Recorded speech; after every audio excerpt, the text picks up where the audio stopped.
Hello दोस्तों, welcome back. आज हम लोग फिर से पॉलिटी का क्वेश्चन डिस्कशन करेंगे आज।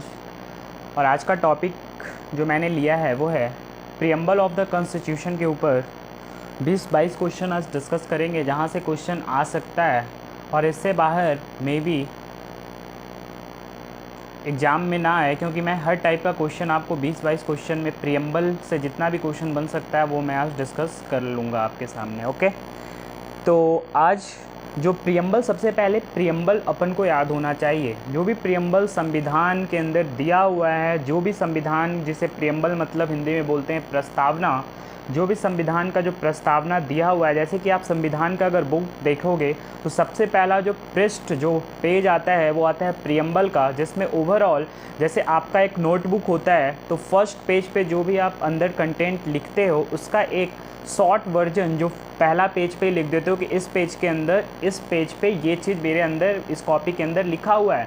दैट एल्सो प्रीएम्बल भी यही चीज़ होता है कि आप जो भी संविधान जो एक होता है, एक कंक्लूडेड वर्जन जो है वो प्रीएम्बल के अंदर लिखा हुआ है कि संविधान के अंदर क्या क्या बातें बताई गई है, वो एक शॉर्ट वर्जन में प्रीएम्बल के अंदर सारा चीज़ व्याख्या किया हुआ है। तो सबसे पहले आपको प्रीएम्बल आना ही चाहिए। ओके, तो प्रीएम्बल, जैसे कि आप लोग को पता होगा, प्रीएम्बल का जो स्टार्टिंग होता है वो कहाँ से होता है? We the people of India into a sovereign socialist secular democratic. याद रखिएगा, ये जो मैं अभी आपको बोल रहा हूँ, we the people of India, we the people of India into a, ये जो ऑर्डर में आपको लिखना है, याद रखना है, नहीं तो गलत हो जाएगा क्वेश्चन सॉल्व करते हुए। Into a socialist, into a sovereign socialist secular democratic and republic. ये आपको ऑर्डर में ही याद रखना है। अगर ऑर्डर आपने गड़बड़ किया तो क्वेश्चन भी आपसे गड़बड़ हो जाएगा। तो क्या है? We the people of India, we the people of India having solemnly resolve to constitute India into a sovereign socialist secular democratic republic. ये आपको ऑर्डर में याद रखना है। तो कैसे? फिर से बोलते हैं, we the people of India having solemnly resolve to constitute India into a sovereign socialist secular democratic and republic. इसको याद करने का ट्रिक, सॉवरेन पहले आएगा, socialist secular democratic and republic, मतलब सो फिर सी फिर डी फिर री। याद रखिएगा, पहले क्या आता है? Sovereign socialist secular democratic and republic. Okay, फिर आगे बढ़ेंगे तो जस्टिस का व्याख्या किया हुआ है प्रीएम्बल के अंदर। जस्टिस 3 प्रकार का टोटल मिलता है। पहला जो जस्टिस मिलता है वो सोशल बेसिस पे मिलता है। सेकंड जो जस्टिस प्रीएम्बल के अंदर दिया हुआ है वो दिया हुआ है इकोनॉमिक बेसिस पे। और थर्ड जो जस्टिस दिया हुआ है वो दिया हुआ है पॉलिटिकल, मतलब राजनीतिक बेसिस पे। तो टोटल प्रीएम्बल के अंदर अपन 3 तरह के, टोटल जो प्रीएम्बल के अंदर, मैं एक वाइट पेज फिर से लेता हूँ, उस पर मैं आपको डिस्कस करूँगा अच्छे से। टोटल जो प्रीएम्बल के अंदर है वो जस्टिस कितने प्रकार का दिया हुआ है? तो टोटल जो जस्टिस व्याख्या किया हुआ है वो टोटल 3 प्रकार का दिया हुआ है, जिसमें पहला क्या है? पहला जो जस्टिस है वो है सोशल जस्टिस। सेकेंड जो जस्टिस दिया हुआ है वो है इकोनॉमिक बेसिस पे जस्टिस। और थर्ड जो जस्टिस दिया हुआ है वो आपका है पॉलिटिकल बेसिस पे जस्टिस आपको दिया हुआ है। तो याद रखिएगा, टोटल प्रीएम्बल के अंदर 3 प्रकार का जस्टिस का व्याख्या किया हुआ है। पहला सोशल, दूसरा इकोनॉमिक, तीसरा पॉलिटिकल बेसिस पे। आगे बढ़ेंगे प्रीएम्बल के अंदर तो आता है लिबर्टी। लिबर्टी मीन्स आज़ादी। आज़ादी किस चीज़ का आज़ादी? लिबर्टी ऑफ थॉट का आज़ादी, मतलब बोलने की आज़ादी और एक्सप्रेस करने की आज़ादी। जो भी आपके बातें हैं वो आप एक्सप्रेस कर सकते हैं, आपको आज़ादी है। और किस चीज़ का आज़ादी है? तो आपको है बिलीफ का आज़ादी। बिलीफ मतलब जो आप सोचते हो वो आप बोल सकते हो, बिलीफ। और किस चीज़ का आज़ादी है? तो आज़ादी है फेथ का आज़ादी। और किस चीज़ का आज़ादी है? तो वर्शिप का आज़ादी, पूजा करने की आज़ादी। तो टोटल जो लिबर्टी है वो कितने प्रकार की है? तो याद रखिएगा, thought, expression, belief, faith and worship. Total जो लिबर्टी है वो प्रीएम्बल के अंदर 5 प्रकार का दिया हुआ है। Liberty of thought, liberty of expression, liberty of belief, liberty of faith and liberty of worship. Total justice कितने प्रकार का दिया हुआ है? तो 3 प्रकार का। पहला social, economic and political basis पे। ओके, यहाँ तक समझ में आ गया। अब आगे बढ़ेंगे संविधान के प्रियम्बल के अंदर। तो किस चीज़ का इंट्रोड्यूस किया हुआ है? तो इक्वेलिटी का चर्चा किया हुआ है प्रियम्बल। आप पढ़ोगे प्रियम्बल, जब टाइम मिले तो पढ़ना। तो पहले जो मैंने आपको बताया जस्टिस, लिबर्टी, अब आगे क्या है? इक्वेलिटी का चर्चा किया हुआ है। इक्वेलिटी किस चीज़ का? तो इक्वेलिटी ऑफ स्टेटस का। इक्वेलिटी किस चीज़ का? तो इक्वेलिटी ऑफ अपॉर्चुनिटी का। अपॉर्चुनिटी किस चीज़ में? किस चीज़ का मतलब अपॉर्चुनिटी, मतलब सभी लोग एग्जाम दे सकते हैं। ऐसा नहीं है कि कोई एक समुदाय ही एग्जाम देगा, सभी को इक्वल अपॉर्चुनिटी मिलेगा। सब कुछ इसमें एम्प्लॉय मतलब एग्ज़ाम देने के लिए सभी को इक्वल आज़ादी मिलेगी कि कोई भी चाहे वो एग्ज़ाम दे सकता है, कोई भी एग्ज़ाम दे सकता है देश के अंदर। तो इक्वलिटी किस चीज़ का? स्टेटस का या अपॉर्चुनिटी, इक्वलिटी ऑफ अपॉर्चुनिटी। ठीक है। अब अगला जो आता है संविधान के अंदर, वो किस चीज़ का व्याख्या किया हुआ है? तो फ्रेटर्निटी का। फ्रेटर्निटी का हिंदी समझे तो फ्रेटर्निटी का जो हिंदी होता है वो होता है भाईचारा। भाईचारा मतलब फ्रेटर्निटी किस चीज़ का? तो फ्रेटर्निटी टू एश्योर, फ्रेटर्निटी पढ़ोगे प्रियम्बल तो लिखा हुआ है, fraternity to assure the dignity, fraternity to assure the dignity of individual and the unity and integrity of India and integrity of nation। तो आप जब प्रियम्बल पढ़ोगे तो अगला जो आता है वो आता है फ्रेटर्निटी मतलब भाईचारा, fraternity to assure the dignity of individual and the unity मतलब एकता, एंड इंटीग्रिटी मतलब होता है, अगर हिंदी करोगे तो अखंडता। अब हमारे जो नेशन है, मतलब जो हमारा देश है, उसके अखंडता को बनाए रखने का, यूनिटी एकता को बनाए रखने का, और फ्रेटर्निटी मतलब भाईचारा को बनाए रखने का प्रियम्बल के अंदर ये व्याख्या किया हुआ है। तो याद रखिएगा, पहला जो आता है वो आता है जस्टिस, उसके बाद आता है लिबर्टी का चर्चा किया हुआ है। टोटल कितने प्रकार का लिबर्टी मैंने आपको बताया? 5 प्रकार का। फिर इक्वलिटी आता है। इक्वलिटी किस चीज़ का? तो स्टेटस का इक्वलिटी और अपॉर्चुनिटी का इक्वलिटी, इक्वल अपॉर्चुनिटी। फिर आता है फ्रेटर्निटी का चर्चा किया हुआ है। मतलब फ्रेटर्निटी किस चीज़ का? डिग्निटी, मतलब कि डिग्निटी ऑफ इंडिविजुअल, हर एक का डिग्निटी है, मतलब इंडिविजुअल का कि वो एक कर्तव्य है, एक मूल है उसका कि वो हर एक मतलब फ्रेटर्निटी बनाए रखे, मतलब भाईचारा को बनाए रखे। ठीक है। और यूनिटी भी बनाए रखे, एकता भी बनाए रखे, और इंटीग्रिटी मतलब अखंडता को भी बनाए रखे। ठीक है। आगे जब प्रियम्बल को पढ़ोगे तो लास्ट में लिखा रहता है, in our constituent assembly the 26th day of November 1949 we adopted, मतलब कि प्रियम्बल को जो कॉन्स्टिट्यूशन असेंबली ने कब अडॉप्ट किया था। तो ये क्वेश्चन भी बनता है कि हमारा कॉन्स्टिट्यूएंट असेंबली ने प्रियम्बल को कब अडॉप्ट किया था। तो याद रखिएगा 26 नवंबर 1949 को अडॉप्ट किया था, हमारा कॉन्स्टिट्यूएंट असेंबली ने अडॉप्ट किया था। देखो, अडॉप्ट और इनेक्ट में अंतर होता है, और ये क्वेश्चन कई बार कंफ्यूजन क्रिएट कर देता है कि कभी अडॉप्ट दे देता है, कभी इनेक्ट दे देता है। इनेक्ट मतलब लागू करना होता है, और अडॉप्ट का मतलब कि वो कॉन्स्टिट्यूशन असेंबली जो बना था वो अडॉप्ट कर लिया था, मतलब कि वो स्वीकार कर लिया था प्रियम्बल को। और लागू कब किया गया था वो अलग डेट है। ठीक है। तो ये अडॉप्ट कब किया गया था? तो 26 नवंबर 1949 को। तो याद रखिएगा ये चीज़।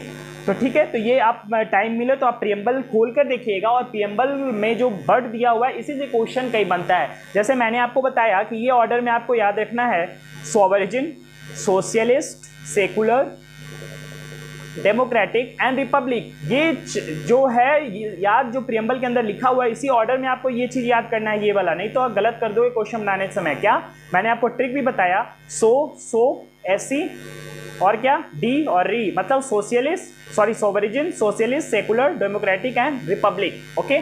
अब मैं आगे मूव करूँ क्वेश्चन पे। ये था प्रियम्बल का एक मोटा मोटी, मैंने आपको बता दिया कि क्या है प्रियम्बल के अंदर लिखा हुआ है। तो कितने जस्टिस का बात किया हुआ है प्रियम्बल के अंदर? टोटल 3 प्रकार का जस्टिस का, सोशल का, socially justice, economic justice, political justice, liberty का बात किया हुआ है, liberty of thought, expression, belief, faith and worship, equality की बात किया हुआ है, equality of status and opportunity, fraternity की बात किया हुआ है, fraternity to assure the dignity of individual and मतलब individual and the unity and integrity of nation. Okay.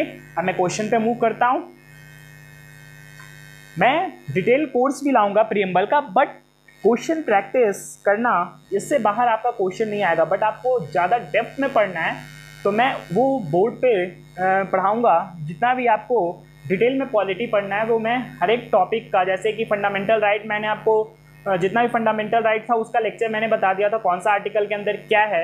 अब उसके अंदर आपको डीप में पढ़ना है तो उसका भी लेक्चर मैं अपलोड करते रहूँगा, बट अभी वो मौजूद नहीं है सारा ब्लैक बोर्ड का सिस्टम, इसलिए मैं अभी क्वेश्चन प्रैक्टिस ही जो एसएससी के लिए बेनिफिशियल हो वो मैं अभी करवा रहा हूँ। ओके, तो पहला जो क्वेश्चन लाया हूँ वो है, in which amendment the word socialist, secular and unity and integrity of the nation were added to the preamble of constitution of India. Question समझो क्या दिया हुआ है कि किस अमेंडमेंट, अमेंडमेंट का मतलब होता है संशोधन, किस संशोधन के तहत ये जो तीन वर्ड है socialist, secular, unity and integrity, ये ऐड किया गया था। यूनिटी और इंटीग्रिटी एक ही वर्ड मानना है, ठीक है। तो socialist, secular and unity and integrity, ये जो तीन वर्ड है वो कब ऐड, किस संशोधन के तहत हमारे प्रीएम्बल के अंदर ऐड किया गया था। तो याद रहे, आपको एक बात जानकारी होगी ही कि जब हमारा संविधान बना था, जब संविधान निर्माता ने हमारे संविधान को बनाए थे, कॉन्स्टिट्यूशन मेकर ने, तो उस टाइम ये तीन वर्ड प्रीएम्बल के अंदर नहीं लिखा हुआ था। बट आज़ादी, जब हमारा भारत इंडिपेंडेंस हुआ, आज़ाद हुआ, तब ये संशोधन हुआ था और ये तीन वर्ड हमारे प्रीएम्बल के अंदर ऐड हुआ था। यही क्वेश्चन पूछ रहा है कि ये जो तीन वर्ड है वो किस अमेंडमेंट के तहत ऐड किया गया था। तो आंसर है 42nd अमेंडमेंट। ईयर भी आपको याद रखना है, कौन सा ईयर, सॉरी पेन खत्म हो गया, ईयर आपको याद रखना है। तो कौन सा ईयर है, 1976 के तहत, कितना, 1970, ईयर क्या है, 1976 के तहत। ओके, तो 46th अमेंडमेंट 1976 के तहत ये तीन वर्ड ऐड किया गया था हमारे संविधान के अंदर। अब जो भी ऑप्शन में दिया हुआ है अमेंडमेंट, उस पर भी एक नज़र डाल देते हैं। आंसर तो इसका मैंने आपको बता दिया।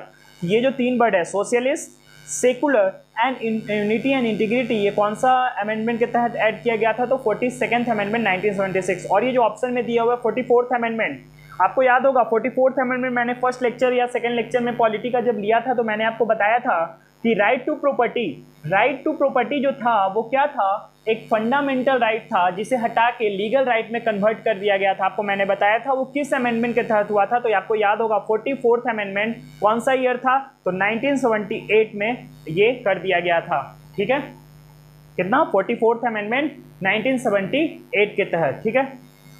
और उस टाइम जनता दल की सरकार भी थी, ठीक है। उस टाइम सबसे पहला जो साल हुआ था इंडिपेंडेंस, आज़ादी के बाद, जब कांग्रेस ने अपना मेजोरिटी खो दिया था, उस टाइम जनता दल की सरकार बनी थी। और ये 44th अमेंडमेंट 1978 में आया था और राइट टू प्रॉपर्टी को लीगल राइट में कन्वर्ट कर दिया गया था फंडामेंटल राइट से, ठीक है। तो ये मैंने अभी ऑप्शन पे नज़र डाल रहा हूँ, इसका तो मैंने आपको ऑप्शन आंसर बता दिया पहले ही, कौन सा होगा, 42nd अमेंडमेंट 1976। लेकिन ये सब भी ऑप्शन पे तो कुछ जानकारी ले लेते हैं जो पॉलिटी में रिवाइज कर दे आपको। फिर ये दिया हुआ है 52nd अमेंडमेंट, ये किस चीज़ के बारे में बताता है, 52वां जो संशोधन हुआ था, 52 जो अमेंडमेंट हुआ था वो किस चीज़ के बारे में बताता है, तो ये बताता है एंटी डिफेक्शन लॉ के बारे में बताता है। किसके बारे में, एंटी डिफेक्शन लॉ के बारे में, मतलब कि दल बदल कानून के बारे में ये बताता है। और ये जो एंटी डिफेक्शन लॉ है, अगर इसका शेड्यूल्ड भी याद रखना है कि किस शेड्यूल्ड में इसका चर्चा किया हुआ है, किस अनुसूची में इसका चर्चा किया हुआ है, तो अनुसूची नंबर 10 में इसका चर्चा किया हुआ है। तो आपको यहाँ से मैंने ऑप्शन से भी कई क्वेश्चन क्रिएट करके आपको दिखा दिया। पहला का तो आंसर क्या होगा, 42nd अमेंडमेंट 1976 होगा। कब, सोशलिस्ट, सेकुलर और यूनिटी वर्ड कब ऐड किया गया था, तो 42nd अमेंडमेंट 1976 के तहत ऐड किया गया था। 44th अमेंडमेंट किस चीज़ के बारे में बताता है, मैंने ये भी बता दिया। 44th अमेंडमेंट हुआ था 1978 जो साल था, उसमें राइट टू प्रॉपर्टी को लीगल राइट में कन्वर्ट कर दिया गया था।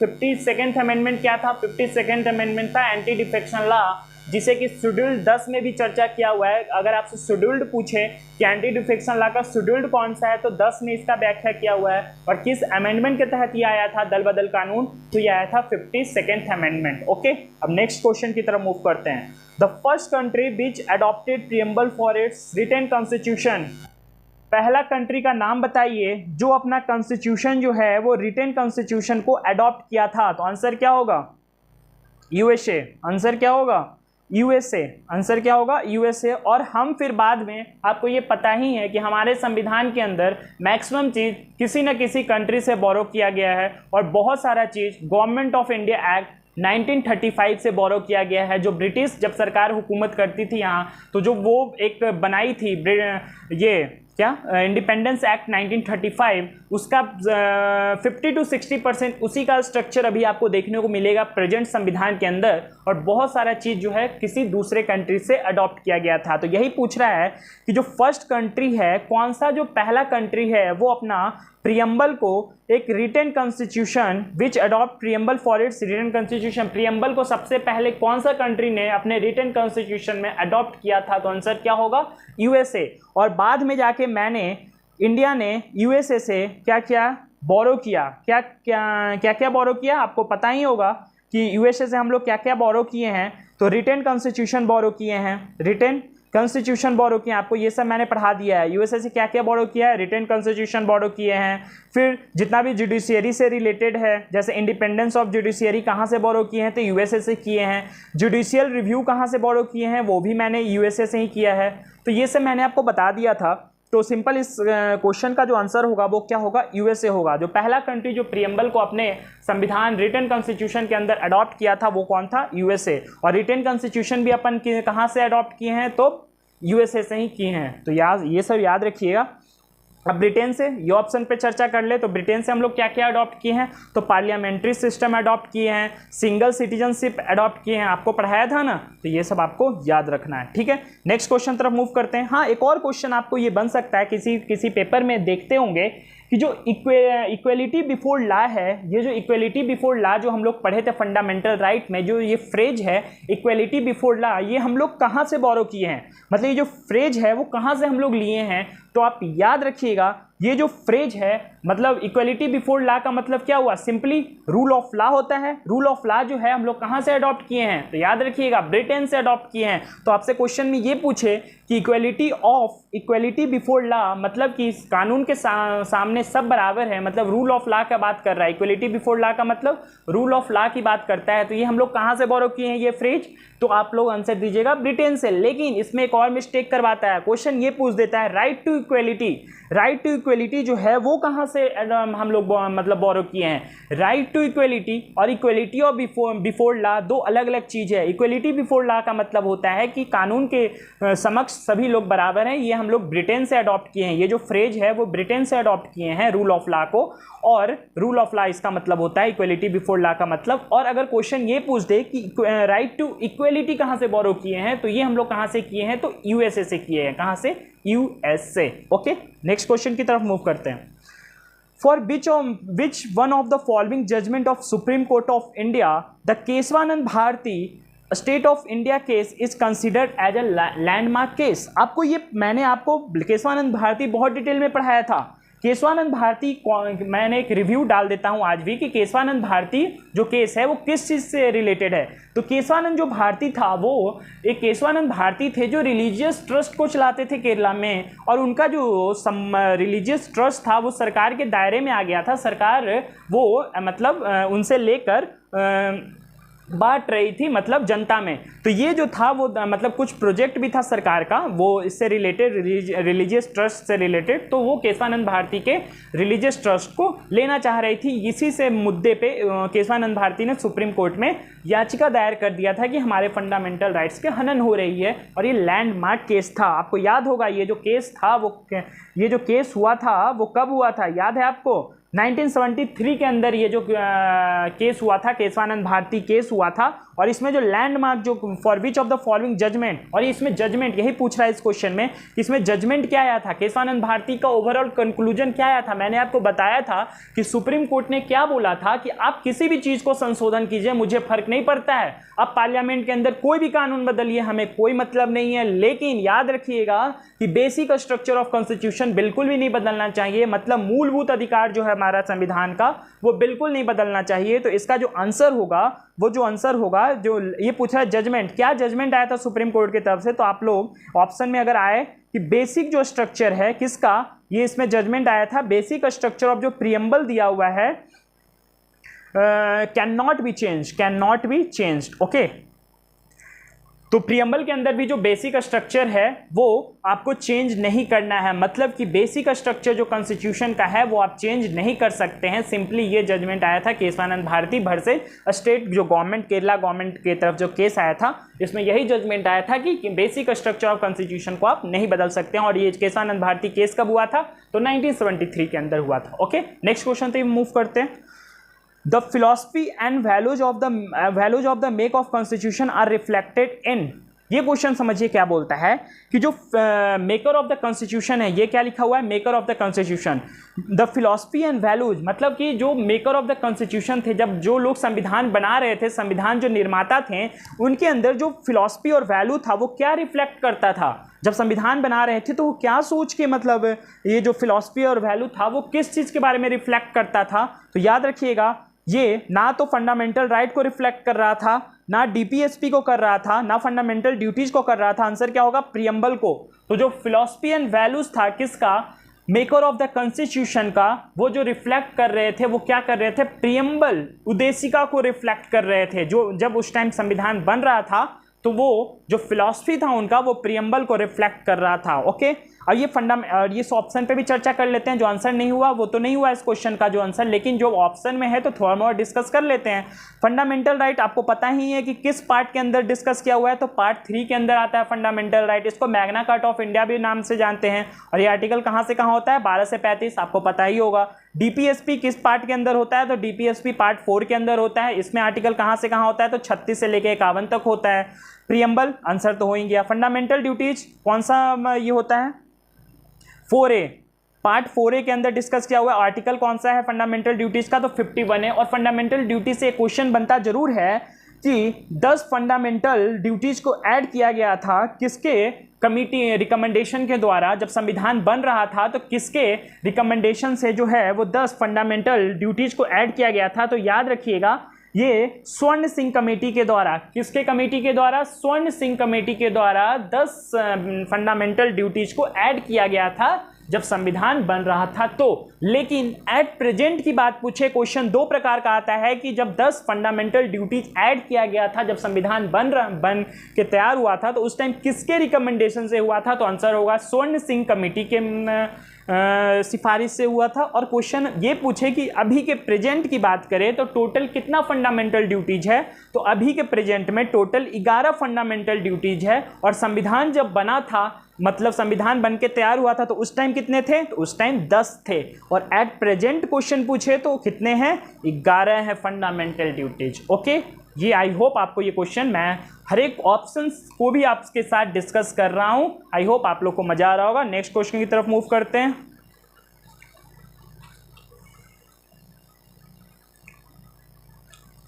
नेक्स्ट क्वेश्चन है, which of the following term is not used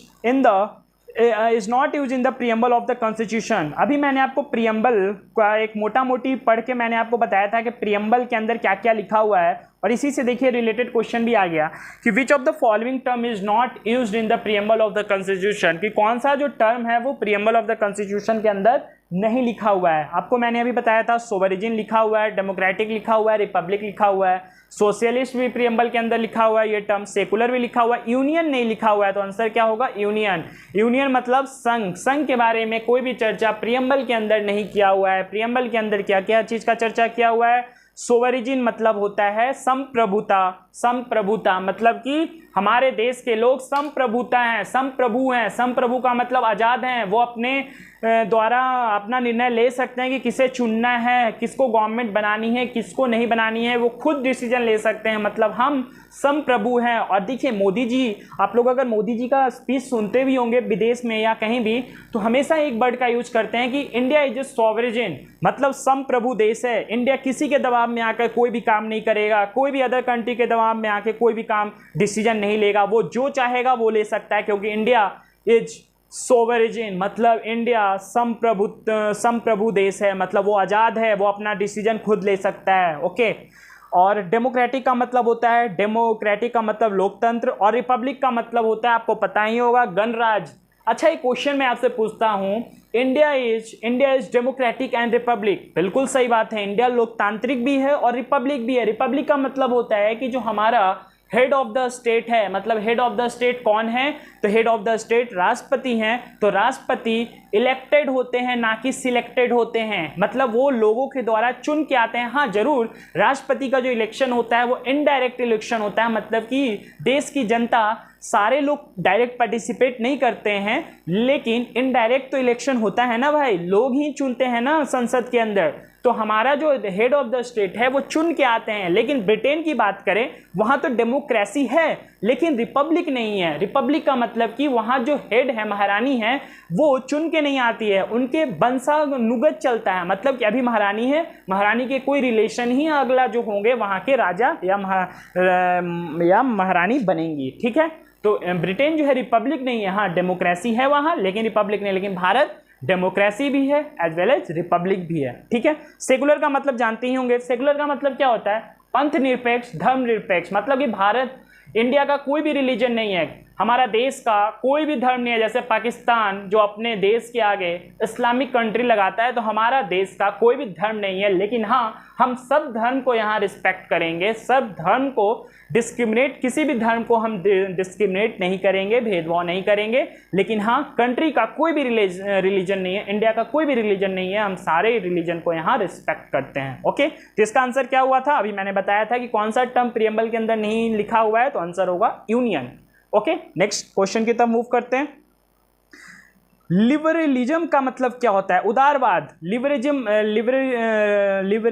जो है प्रियम्बल के अंदर, लिबर्टी से क्या बना है, liberalism is a symbol of. ये जो लिबरलिज्म है उदारवाद है। लिबरलिज्म का हिंदी क्या होता है, उदारवाद। उदारवाद जो है किस चीज का सिंबल है, मतलब लिबरलिज्म का मतलब होता है कि आपको आज़ादी है, आप कोई भी काम कर सकते हैं देश के अंदर, सोशल बेसिस पे, इकोनॉमिक बेसिस पे, पॉलिटिकल के बेसिस पे, आप कोई भी देश के अंदर काम कर सकते हैं, आप आज़ाद हैं, आपको फ्रीडम है। किस बेसिस पे, तो सोशल बेसिस पे, पॉलिटिकल बेसिस पे एंड इकोनॉमिक एस्पेक्ट्स पे, आपको तीनों प्लेटफॉर्म पे आपको आज़ादी है। तो इसका आंसर क्या होगा, liberalism is a symbol of. अगर ऑप्शन में आए तो इस तरह का जरूर ऑप्शन आपको दिखेगा, फ्रीडम ऑफ सोशल। किस बेसिस पे, सोशल बेसिस पे, मतलब सामाजिक बेसिस पे, इकोनॉमिक बेसिस पे और पॉलिटिकल बेसिस पे आप आज़ाद हैं, पॉलिटिकल एस्पेक्ट्स पे आप आज़ाद हैं। इसी का मतलब होता है कि आप आज़ाद हैं, आप कुछ भी काम कर सकते हैं एज अ सोशल बेसिस पे, इकोनॉमिक बेसिस पे एंड पॉलिटिकल बेसिस पे। इसी का मतलब होता है लिबरलिज्म, मतलब कि उदारवाद। ओके, आगे मूव करते हैं। तो liberalism is a symbol of what, तो freedom of social, economic and political aspects. Okay, आगे मूव करते हैं। How many times has the preamble of the constitution been amendment. हमारा जो प्रियम्बल है वो अभी तक कितने बार अमेंड हो चुका है, तो आंसर है केवल और केवल एक बार अमेंड हुआ था, और उस अमेंडमेंट में 3 वर्ड ऐड किया गया था। मैंने फर्स्ट क्वेश्चन जो करवाया था, याद करिए, जो मैंने फर्स्ट क्वेश्चन करवाया था कि which amendment the word socialist, secular and unity and integrity of the nation were added to the preamble of the constitution. तो क्या आंसर था, 42nd अमेंडमेंट 1976 के अंदर ये ऐड किया गया था। तो यही क्वेश्चन पूछ रहा है कि अभी तक, मतलब आज़ादी से लेके अभी तक, एट प्रेजेंट की बात कर रहा है, हमारा जो प्रियम्बल है वो कितने बार अमेंड हो चुका है। तो आंसर होगा केवल और केवल एक बार हुआ है, और इसके बाद अभी तक एक भी बार अमेंड नहीं हुआ है। क्यों, क्योंकि सुप्रीम कोर्ट का यही स्टेटमेंट है कि प्रियम्बल जो है वो basic structure of the constitution के अंदर आता है, और आप कुछ भी अमेंड करने से पहले आप basic structure of the constitution को अमेंड नहीं कर सकते हैं। तो इसका आंसर क्या होगा, मात्र अभी तक आज़ादी से लेके, इंडिपेंडेंस से लेके केवल और केवल एक बार ही हमारा जो प्रियम्बल है वो अमेंड हुआ है, केवल और केवल एक बार। कब हुआ था, तो याद रखिएगा 42nd अमेंडमेंट 1976 के अंदर। उस अमेंडमेंट के अंदर 3 वर्ड को ऐड किया गया था, आपको याद ही होगा, सोशलिस्ट ऐड किया गया था, अभी मैंने करवाया था, सोशलिस्ट ऐड किया गया था, सेकुलर ऐड किया गया था, और क्या ऐड किया गया था, इंटीग्रिटी एंड यूनिटी ऐड किया गया था। ये 3 वर्ड को ऐड किया गया था। इसी ऑर्डर में आपको याद रखना है क्या क्या वर्ड, सोशलिस्ट वर्ड ऐड किया गया था, सेकुलर वर्ड ऐड किया गया था, और इंटीग्रिटी एंड यूनिटी ऐड किया गया था। ये 3 वर्ड कब ऐड किया गया था, 42nd अमेंडमेंट 1976 के अंदर। ओके, अगला क्वेश्चन मूव करते हैं। Indian Constitution not only imagines the democratic form of government but also imagine a democratic society because its ideology consists of। ये क्वेश्चन पूछ रहा है कि हमारा जो संविधान है वो एक डेमोक्रेटिक फॉर्म ऑफ गवर्नमेंट को इमेजिन करता है। बिल्कुल सही बात है, हमारे देश के अंदर डेमोक्रेटिक फॉर्म ऑफ गवर्नमेंट है ना भाई, लोकतांत्रिक फॉर्म है सरकार की। कैसे? डेमोक्रेसी का मतलब क्या होता है, हम लोग पार्टिसिपेट करते हैं ना सरकार चुनने में। और ये भी बोल रहा है कि हमारा जो इंडियन कॉन्स्टिट्यूशन है डेमोक्रेटिक फॉर्म ऑफ गवर्नमेंट तो इमेजिन करता है, लेकिन साथ ही साथ डेमोक्रेटिक सोसाइटी भी इमेजिन करता है। ये किस आइडियोलॉजी के आधार पे करता है? तो ये जो प्रीएम्बल के अंदर मैंने आपको बताया था, टोटल जस्टिस कितने प्रकार के होते हैं? 3 प्रकार के होते हैं। लिबर्टी कितने प्रकार के होते हैं? 5 प्रकार की। इक्वलिटी की बात किया हुआ है हमारे संविधान के अंदर। फ्रैटर्निटी की भी बात किया हुआ है हमारे संविधान के अंदर, मतलब भाईचारा की भी बात करता है संविधान के अंदर, कि यही 4 आइडियोलॉजी के तहत जो है वो हमारा preamble democratic form of government को इमेजिन करता है। और किसको इमेजिन करता है? डेमोक्रेटिक सोसाइटी को भी इमेजिन करता है। 4 आइडियोलॉजी पे। कौन कौन सा आइडियोलॉजी है? जस्टिस टोटल कितने प्रकार के होते हैं प्रीएम्बल के अंदर? 3 प्रकार के होते हैं, सोशल बेसिस पे, इकोनॉमिक बेसिस पे, पॉलिटिकल बेसिस पे। लिबर्टी 5 प्रकार के होते हैं, liberty of thought, expression, belief, faith and worship. Equality of status होते हैं, प्री अपॉर्चुनिटी होते हैं, फ्रैटर्निटी मतलब भाईचारा को मेंटेन करके रखना है। यही 4 आइडियोलॉजी के बेसिस पे हमारा जो इंडियन कॉन्स्टिट्यूशन है वो डेमोक्रेटिक फॉर्म ऑफ गवर्नमेंट को इमेजिन करता है और डेमोक्रेटिक सोसाइटी को भी इमेजिन करता है। ओके, लास्ट क्वेश्चन आज का, फिर मैं नेक्स्ट क्लास में लाऊंगा। जितना भी रिमेनिंग क्वेश्चन, अभी कम से कम 15-18 क्वेश्चन और करवाना है इस टॉपिक से। तो following statement regarding about the preamble, हाँ ये मैंने अभी क्वेश्चन ऑप्शन छोड़ दिया था अधूरा। ये जो क्वेश्चन बोल रहा है कि प्रीएम्बल ऑफ द कॉन्स्टिट्यूशन से रिगार्डिंग कुछ पॉइंट आपको पता होना चाहिए। तो प्रीएम्बल ऑफ द कॉन्स्टिट्यूशन से जो पॉइंट है मैं आपको याद करवा देता हूं कि जब कॉन्स्टिट्यूशन असेंबली हमारा बना था, मतलब जब बन के तैयार हुआ था, तो उस टाइम प्रीएम्बल को क्या बोला जाता था? ऑब्जेक्टिव रेजोल्यूशन बोला जाता था। ऑब्जेक्टिव रेजोल्यूशन बोला जाता था। क्या बोला जाता था? ऑब्जेक्टिव रेजोल्यूशन बोला जाता था। और ये जो ऑब्जेक्टिव रेजोल्यूशन का जो प्रस्ताव था, सबसे पहले कौन लाए थे कॉन्स्टिट्यूशन असेंबली के अंदर? ये भी क्वेश्चन पूछता है। तो आंसर है जवाहरलाल नेहरू। कौन लाए थे? जवाहरलाल नेहरू ने लाए थे। क्या लाए थे? ऑब्जेक्टिव रेजोल्यूशन जो है वो कौन लाए थे? तो जवाहरलाल नेहरू ने लाए थे। क्या ये जो ऑब्जेक्टिव रेजोल्यूशन है वो कौन लाए थे? जवाहरलाल नेहरू ने लाए थे। ओके,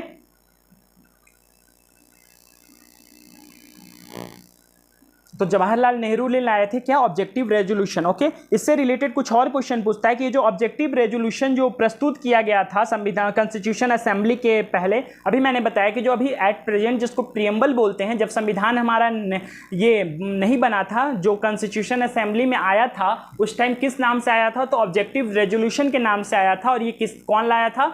पंडित जवाहरलाल नेहरू जी ने लाए थे। और ये कब लाए थे? तो 13 दिसंबर, याद रखिएगा 13 दिसंबर 1946 को ये बात रखी गई थी कॉन्स्टिट्यूशन के असेंबली के अंदर। ये प्रस्तुत किया गया था ऑब्जेक्टिव रेजोल्यूशन को 13 दिसंबर 1946 को। और इसको अडॉप्ट कब किया गया था, मतलब एक्सेप्ट कब कर लिया गया था कॉन्स्टिट्यूशन असेंबली के द्वारा? तो ये भी याद रखिएगा 22 जनवरी 1947 को इसे एक्सेप्ट कर लिया गया था। किसे? ऑब्जेक्टिव रेजोल्यूशन को कॉन्स्टिट्यूशन असेंबली ने 22 जनवरी 1947 को एक्सेप्ट कर लिया था। अब क्वेश्चन यहाँ ये बन जाता है कि इसे इनैक्ट कब किया गया था? इसे इनैक्ट कब किया गया था? तो आंसर है, इसे जो इनैक्ट किया गया था वो कब किया गया था? 26 नवंबर 1949 को इसे लागू किया गया था। इस ऑब्जेक्टिव रेजोल्यूशन को लागू कब, अगर पूछे इनैक्ट कब हुआ ये ऑब्जेक्टिव रेजोल्यूशन, और किस नाम से इनैक्ट हुआ था, किस नाम से देश के अंदर लागू हुआ था? तो यही प्रीएम्बल के नाम से देश में लागू हुआ था। कब लागू हुआ था? ये डेट याद रखिएगा, 26 नवंबर 1949 को ये लागू हुआ था हमारे देश के अंदर। ओके, तो क्वेश्चन यहाँ से 3 बन सकता है कि जो पहला जो प्रीएम्बल है वो जब संविधान नहीं बन रहा था, जब प्रोसेस में था संविधान बनने का, तो उस टाइम जो कॉन्स्टिट्यूशन असेंबली बना था उसके अंदर ये किस नाम से प्रस्तुत किया गया था? तो ऑब्जेक्टिव रेजोल्यूशन के नाम से प्रस्तुत किया गया था। मतलब हमारा जो उद्देशिका है उसके नाम से मतलब पेश किया गया था। और ये किसने पेश किया था? तो जवाहरलाल नेहरू ने किया था। कब किया था? तो 13 दिसंबर 1946 को किया गया था। और इसको अडॉप्ट कब कर लिया गया था? इस ऑब्जेक्टिव रेजोल्यूशन को कॉन्स्टिट्यूएंट असेंबली ने अडॉप्ट कब किया था? तो 22 जनवरी 1947 को किया गया था। लेकिन इसे लागू कब किया गया संविधान के अंदर? तो ये पूछेगा। और इसको किस नाम से लागू किया गया था? तो प्रीएम्बल के नाम से लागू किया गया था। तो कब लागू किया गया था? तो 26 नवंबर 1949 को लागू किया गया था। कुछ और पॉइंट है जो प्रीएम्बल से रिलेटेड आ जाता है, मैं अभी बता ही देता हूँ शॉर्ट में।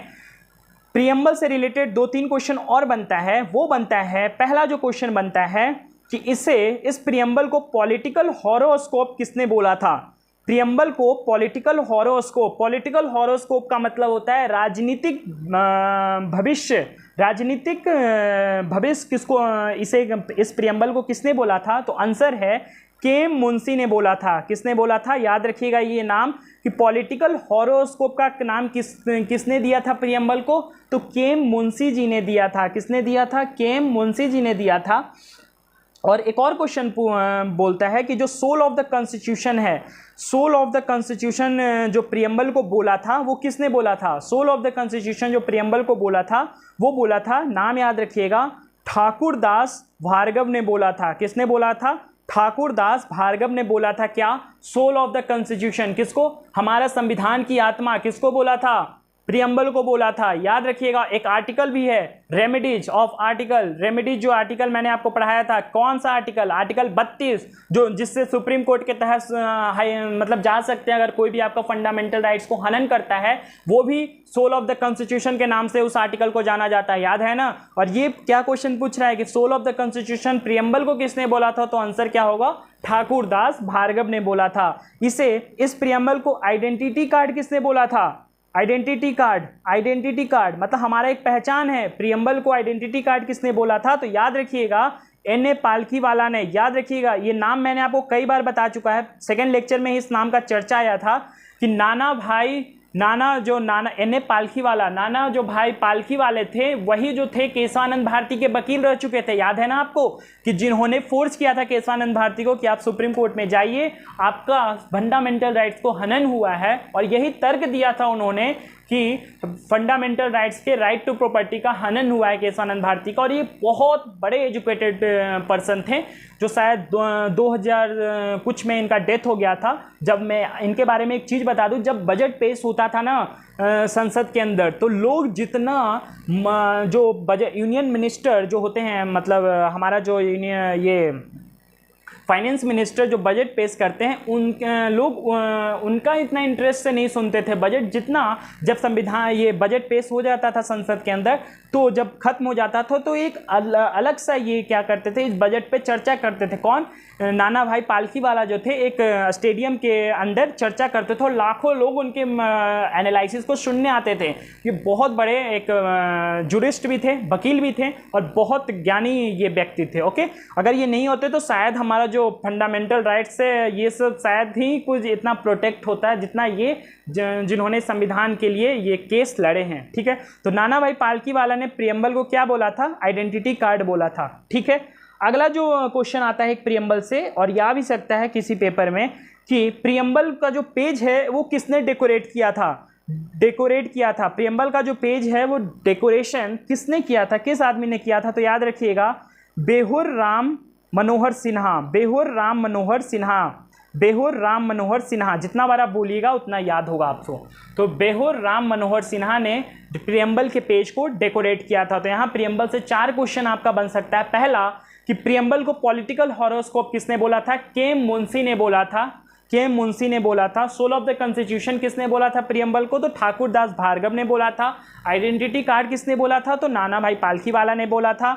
और बेहुर राम मनोहर सिन्हा ने क्या बोला था कि ये बेहुर राम मनोहर सिन्हा कौन थे, तो इन्होंने इस प्रियम्बल को डेकोरेट किया था। तो ठीक है, आज के लिए इतना ही। आगे जो भी क्वेश्चन बाकी है वो मैं लाकर डिस्कस कर दूंगा। आज ऑलमोस्ट 10-12 क्वेश्चन मैंने ऑप्शन पे भी क्वेश्चन डिस्कस कर दिया है, तो इतना तो बहुत सारा क्वेश्चन डिस्कस हो चुका है। तो कल के लिए फिर आप लोग ये रिवाइज कर लीजिएगा। आई होप आप लोग को मज़ा आ रहा होगा। तो चैनल को सब्सक्राइब और लाइक कीजिए, जिससे मुझे कॉन्फिडेंस मिलेगा। और आने वाले दिन में ये लेक्चर एक एडवांस टेक्नोलॉजी पे भी मैं ला सकता हूं, मतलब कि बोर्ड सिस्टम प्लस टेक्नोलॉजी कुछ ऐड करने वाला हूं, जो अभी सरप्राइज रहेगा वो अभी मैं नहीं बताने वाला हूं, बट आई होप जल्दी लाऊंगा। बट आप लोग को सपोर्ट चाहिए। Okay, bye bye.